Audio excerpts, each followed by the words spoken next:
12 তারিখের ভূমিধস জয়ের পরদিনই পঞ্চগড় সদর উপজেলায় এক আওয়ামী লীগ অফিস খুলে দিয়ে আলোচনায় আসেন এক বিএনপি নেতা। তারপরই যেন সারা দেশে জোয়ার লাগে। সংবাদ মাধ্যম খুললেই নজরে আসছে খুলে ফেলা হলো আওয়ামী লীগ অফিসের তালা।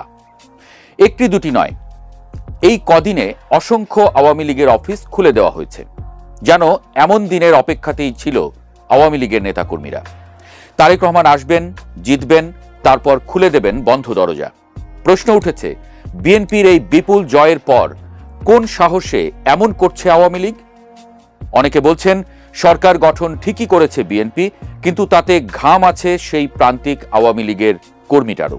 তাই বিএনপি এখন সেই দেনা শোধ করছে। বর্তমানে জামায়াত এনসিপি জোট যে বিএনপির সবচেয়ে বড় বাধার নাম, সেটা যে কেউ বুঝতে পারছেন। শপথ অনুষ্ঠানেও হয়ে গেল এক পশলা গল্প। এই বাধা ঠেকিয়ে বিএনপি যে সামনের দিনগুলো আরামে কাটাতে পারবে না, সেই পূর্বাভাস দিচ্ছেন বিশ্লেষকরা। এই জামায়াত এনসিপি পাহাড়কে সামাল দিতে বিএনপির দরকার প্রচুর অভিজ্ঞ হাত। 17 বছর ক্ষমতার বাইরে থেকে বিএনপি এখন কতটা সামাল দিতে পারবে সেটা হয়তো সময়ই বলে দেবে। গোপনে কিংবা প্রকাশ্যে জামায়াত এই 17 বছর সে বিষয়ে হাত পাকা। তাই এই অভিজ্ঞ প্রতিপক্ষের বাড়িতে গিয়ে শুভেচ্ছা নিয়ে আসলেই যে বরফ গলবে না, সেটা বোঝা গেছে ইতোমধ্যেই।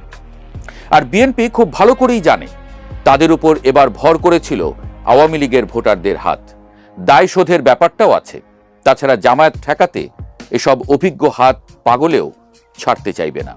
এই যুক্তিতে আওয়ামী লীগের অফিস খুলে দেওয়া বা তাতে আপত্তি না জানানো বিএনপির জন্য বেশ ভালো সিদ্ধান্তই বলছেন বিশ্লেষকরা। দৃশ্যপটটা একটু গভীরভাবে ভাবুন। খুলনার রূপসা কিংবা সোনাডাঙ্গা এলাকার চিত্র। দীর্ঘ 1.5 বছর ধরে যে শার্টার নামানো ছিল, যে তালাটিতে জং ধরে গিয়েছিল, হঠাৎ করেই সেখানে প্রাণের সঞ্চার। খুলনায় যখন আওয়ামী লীগের কার্যালয়টি খোলা হলো, তখন আশেপাশের মানুষের চোখে মুখে ছিল অবিশ্বাস। 18 মাসের ধুলো জমে থাকা মেঝেতে যখন ঝাড়ু পড়ল, তখন ধুলোর মেঘে যেন পুরনো সেই রাজনৈতিক উত্তাপ ফিরে এলো। শুধু খুলনা নয়, চট্টগ্রামেও একই দৃশ্য। সেখানে তো রীতিমতো ঘটা করে সাইনবোর্ড টাঙানো হয়েছে। এতদিন যেসব সাইনবোর্ড লোকচক্ষুর আড়ালে ছিল কিংবা ক্ষোভের আগুনে পুড়ে গিয়েছিল, সেখানে চকচকে নতুন প্যানোফ্লেক্স। চট্টগ্রামের বেশ কয়েকটি থানা এলাকায় স্থানীয় আওয়ামী লীগ নেতারা জড়ো হয়েছেন। তবে চমকপ্রদ তথ্য হলো, এই জড়ো হওয়ার পেছনে কোথাও কোথাও স্থানীয় বিএনপি নেতাদের পরোক্ষ ইন্ধন বা মৌন সম্মতি কাজ করেছে।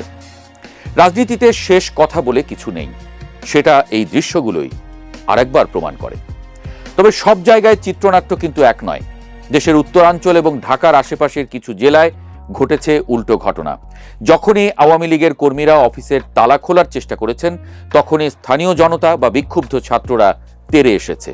কিছু জায়গায় ধাওয়া পাল্টা ধাওয়ার ঘটনাও ঘটেছে। 21 টিভি এবং বিভিন্ন সংবাদ মাধ্যমের ফুটেজে দেখা গেছে 3টি জেলায় প্রবল প্রতিরোধের মুখে পিছু হটতে বাধ্য হয়েছে আওয়ামী লীগ। সাধারণ মানুষ স্লোগান দিয়েছে, খুনিদের আস্তানা এই বাংলায় হবে না। কিন্তু কৌতূহল জাগানিয়া বিষয় হলো, যেখানে যেখানে বিএনপি শক্তিশালী বা বিএনপির স্থানীয় নেতৃত্ব শক্ত অবস্থানে, সেখানেই আওয়ামী লীগ অফিস খুলতে পেরেছে নির্বিঘ্নে। আর যেখানে এখনো ছাত্র জনতার প্রভাব বেশি, সেখানে তালা খুলতে গিয়েও ফিরে আসতে হয়েছে। অর্থাৎ সমীকরণটা পরিষ্কার, বিএনপির গ্রিন সিগন্যাল ছাড়া এই তালা খোলার সাহস কারোরই নেই। এখন প্রশ্ন হলো, এই গ্রিন সিগন্যাল কেন? বিশ্লেষকরা বলছেন, গত 1.5 বছরে বিএনপি খুব ভালোভাবেই বুঝেছে যে মাঠের রাজনীতিতে তাদের একক আধিপত্য থাকলেও মিত্র হিসেবে জামায়াত বা এনসিপি জোট ভবিষ্যতে তাদের জন্য গলার কাঁটা হয়ে দাঁড়াতে পারে। নির্বাচনে বিএনপি জিতলেও ভোটের ব্যবধান বা ভোটের শতাংশের দিকে তাকালে দেখা যাবে প্রচুর সংখ্যক সাইলেন্ট ভোটার বা সাবেক আওয়ামী লীগ পন্থী ভোটার এবার ধানের শীষে সিল মেরেছে। কেন? কারণ একটাই, তারা জামায়াত এনসিপি জোটকে ক্ষমতায় দেখতে চায়নি। এই ভোটারদের প্রতি বিএনপির একটা দায়বদ্ধতা তৈরি হয়েছে। তাছাড়া মাঠ পর্যায়ে আওয়ামী লীগকে কিছুটা স্পেস দিলে জামায়াতকে ব্যালেন্স করা সহজ হবে, এমনটা ভাবছেন বিএনপির নীতি নির্ধারকরা। শত্রু যখন দুর্বল হয়, তখন তাকে পুরোপুরি শেষ না করে জিইয়ে রাখা রাজনীতির এক পুরনো কৌশল। এতে করে অন্য কোনো শক্তিশালী পক্ষ মাথাচাড়া দিয়ে উঠলে তাদের দমাতে এই দুর্বল শত্রুকে ব্যবহার করা যায়। পঞ্চগড়ের ঘটনাটি ছিল এই নাটকের ওপেনিং সিন। সেখানে এক বিএনপি নেতা নিজ হাতে আওয়ামী লীগ অফিসের তালা খোলার ব্যবস্থা করে দিয়েছেন। তিনি যুক্তি দেখিয়েছেন, আমরা রাজনৈতিক সহাবস্থানে বিশ্বাসী। এই একটি বাক্যই যেন সারা দেশে বার্তা ছড়িয়ে দিয়েছে। সিলেটের বিয়ানীবাজার বা কুমিল্লার প্রত্যন্ত অঞ্চলেও খবর আসছে, আওয়ামী লীগের কর্মীরা যারা এতদিন পলাতক ছিলেন বা এলাকা ছাড়া ছিলেন, তারা ফিরতে শুরু করেছেন। চায়ের দোকানে আবার বসছেন।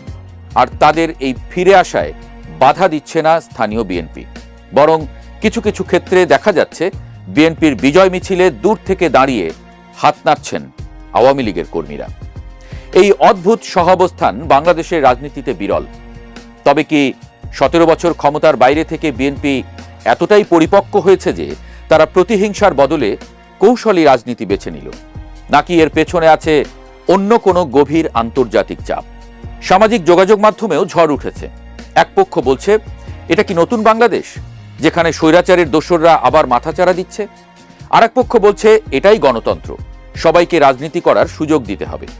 ঢাকায় কেন্দ্রীয় কার্যালয় 23 বঙ্গবন্ধু এভিনিউয়ের সামনেও গত কয়েকদিন ধরে কিছু আনাগোনা লক্ষ্য করা যাচ্ছে। সেদিন কারা যেন আওয়ামী লীগের পতাকা নিয়েও হাজির। যদিও পুলিশি পাহারা আছে, কিন্তু 18 মাস আগের সেই থমথমে ভাবটা আর নেই। হকাররা আবার ফুটপাতে বসেছে, কৌতূহলী মানুষ উঁকি দিয়ে দেখছে। শোনা যাচ্ছে খুব শীঘ্রই হয়তো কেন্দ্রীয়ভাবে কোনো ঘোষণা আসতে পারে। তবে সেটা নির্ভর করছে তারেক রহমানের নতুন সরকারের প্রথম 1 মাসের গতি প্রকৃতির উপর।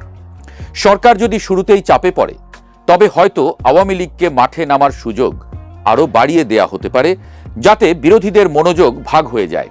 আর যদি সরকার খুব শক্ত অবস্থানে থাকে, তবে হয়তো এই অফিস খোলার উৎসব কিছুদিন বন্ধও থাকতে পারে। 18 মাস পর আওয়ামী লীগের এই অফিস খোলার ধুম আসলে বাংলাদেশের রাজনীতির এক নতুন অধ্যায়ের ইঙ্গিত দিচ্ছে। এক সময় যারা একে অপরকে নিশ্চিহ্ন করতে চেয়েছে, আজ ক্ষমতার পালাবদলে যেন তারা একে অপরের পরিপূরক হয়ে উঠছে। যে বিএনপি কর্মীটি একসময় আওয়ামী লীগের হাতে মার খেয়েছিল, আজ সেই কর্মীটি হয়তো ভাবছে, থাক ওরা আসুক, জামায়াতকে ঠেকাতে ওদেরও দরকার আছে। এই মনস্তাত্ত্বিক পরিবর্তনই 2026 সালের নির্বাচনের পরবর্তী সবচেয়ে বড় চমক। রাজনীতিতে শেষ বলে কিছু নেই, আর বন্ধু বা শত্রু উভয়ই সময়ের প্রয়োজনে বদলে যায়।